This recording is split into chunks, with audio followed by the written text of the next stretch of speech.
que se tienen a título personal. Pero bueno, tengo una suerte de paradojas en las cuales también se encuentra la educación. Mencionamos estas tres crisis que, repito, me parece que forman parte del diagnóstico de nuestro presente y con las cuales la educación también tiene que enfrentar estos retos. La segunda cuestión o segundo rasgo o característica de nuestro contexto plural de las sociedades contemporáneas está en relación con la crisis de los universalismos. Tenemos un problema en ese sentido que está en relación con que ya poco se confía o poco se cree en el asunto de ciertas propuestas universales. De manera muy específica, el asunto de valores que sean comunes a toda la humanidad, ¿sí? Y de manera también, dicho sea de paso, a los propios derechos humanos que se piensan o se defienden son universales. Antes de mencionar un poco más al respecto de esto, la actitud generalizada que hay en relación a estas crisis de los universalismos lo tendríamos en el desencanto, en el escepticismo y en el nihilismo. Desencanto, escepticismo y nihilismo ¿de qué? De la razón, de los valores y del sentido. Y pues obviamente que estas actitudes no benefician, ¿sí?, a los ciudadanos, a los integrantes de una comunidad particular o universal, y es necesario obviamente tener una actitud crítica también con los valores que de alguna manera en esta suerte de crisis axiológica pues algunos terminan siendo como predominantes. Como dice el dicho, y por ahí está escrito, en estas partes de aquí de la diapositiva, a río revuelto, ganancia de pescadores, ¿sí? Y justamente en un momento parece ser como de tránsito en la cual se encuentra la sociedad humana en la actualidad, pues resulta que sí hay ciertos valores que se imponen, y muy curiosamente esos valores que se imponen son los valores del consumo, son los valores del capitalismo, son los valores que apuntan e imponen a un cierto individualismo, a un cierto individuo narcisista, egocentrista, ¿sí? Como lo dice justamente el tercer punto, las sociedades del consumo, ¿sí? Lo que tendríamos aquí son valores de la técnica y del propio consumo, el individuo narcisista consumista, ¿sí? Y alguna serie de cuestiones que, bueno, traigo por aquí en relación con el amor, por ejemplo, como valor seguro y cero riesgos, y la educación predominante en ese sentido va dirigida hacia la tecnología, las competencias, lo profesionalizante y puestas en los valores de la vida cómoda y narcisista de este sujeto que pues obviamente predomina como sujeto del mercado, como sujeto del capitalismo. Esto es un poco como el escenario, claro, no digo que lo sea todo, obviamente que tenemos valores muy significativos en relación con pues, ciertos valores tradicionalistas, ciertos valores conservaduristas, pero me parece que lo que está predominando en el presente es un poco esta idea que he tratado de gestar y que yo espero que los invite a ustedes también a pensar, y sobre todo a pensar en términos de la educación para nuestro país y para nuestros pues individuos, ¿no? que son los estudiantes de algunos planteles educativos en sus distintas etapas. Por último, ¿sí?, un poco en términos de la generalidad también necesitamos ir a lo específico, y tendríamos el caso de nuestro país, México.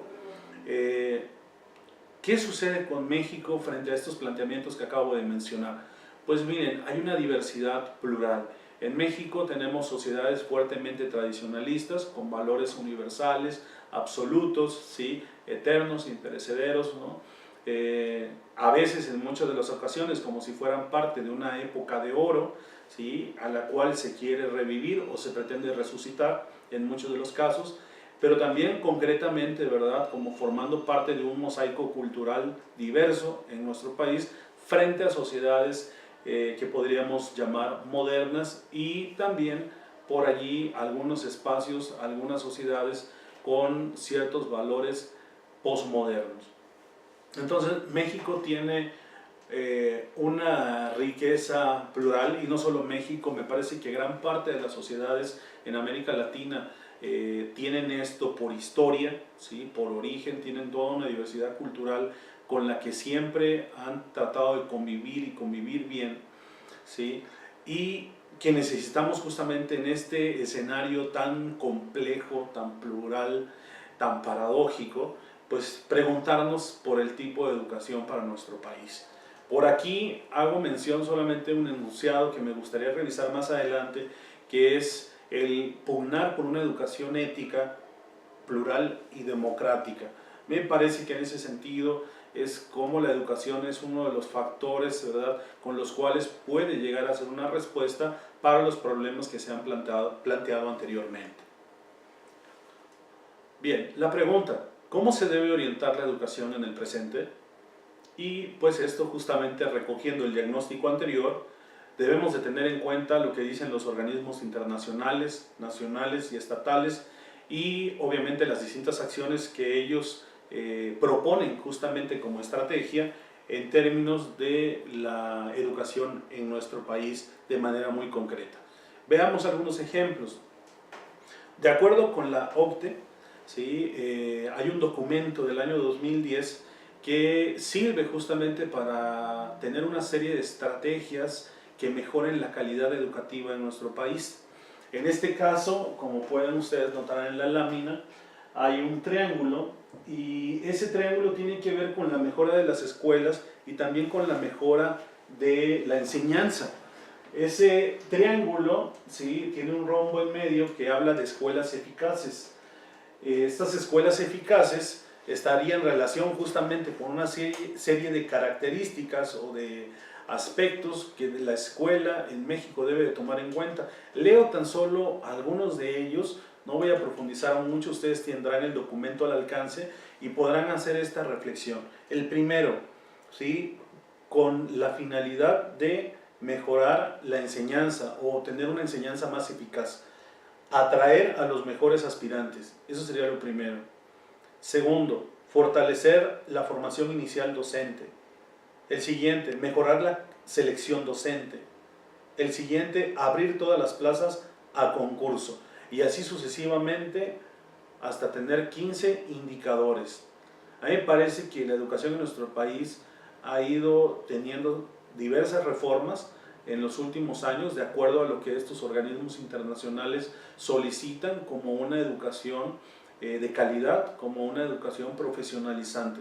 Hemos pasado de los años 30, 40, donde la educación predominante en nuestro país estaba en relación con el profesor misionero, ¿sí?, con el profesor que de alguna manera era buena persona, ¿sí?, una persona con altos valores de calidad moral personal, de acuerdo a su moral personal, y que era pues funcional para esos tiempos. Sin embargo, ahora las exigencias del mercado laboral imponen que la educación en nuestro país ya no tenga que ver, o al menos sí, al interior de los planteles, así se mira, ¿verdad?, que no tenga que ver forzosamente o necesariamente con tener una calidad moral personal, ¿sí? Esta educación disciplinaria muy propia, ¿no?, del modelo de la educación tradicionalista, pues como que poco a poco se va renovando y se va encauzando en los términos de una educación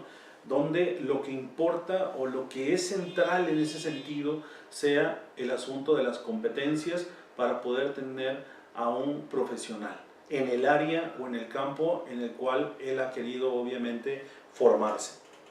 Este es como el esquema justamente que tenemos nosotros que mirar, sobre todo para reflexionar en términos de lo que hacemos en el presente.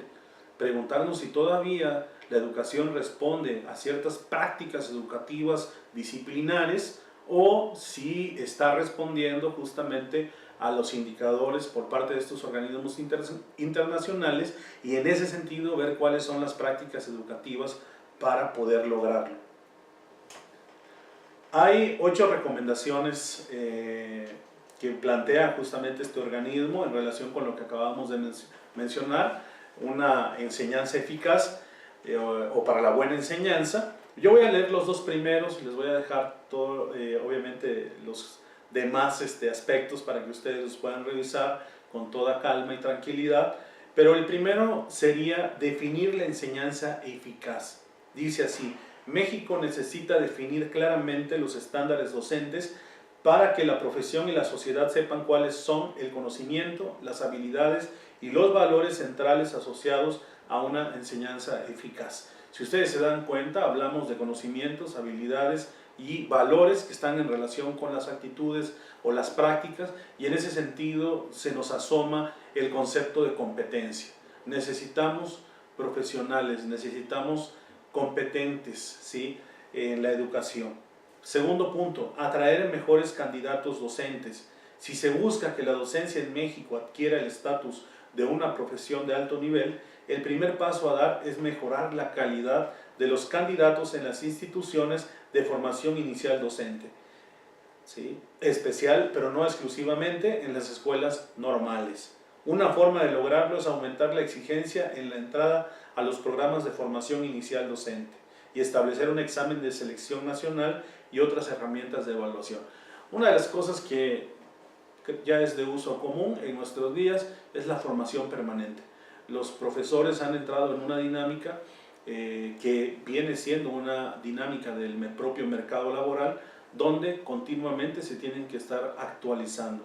Esto nos da cuenta de una práctica educativa profesionalizante de acuerdo al mercado, en donde el docente obviamente tiene que responder a las exigencias de su propia sociedad presente, como lo mencionábamos hace un momento.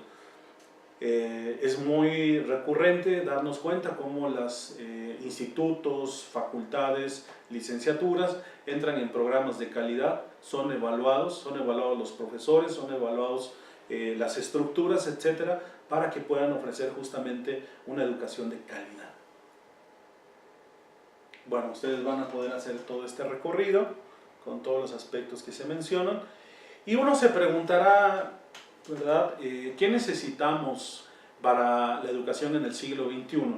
Aprender a conocer, aprender a ser, aprender a vivir juntos, aprender a ser. Hacer, ¿sí?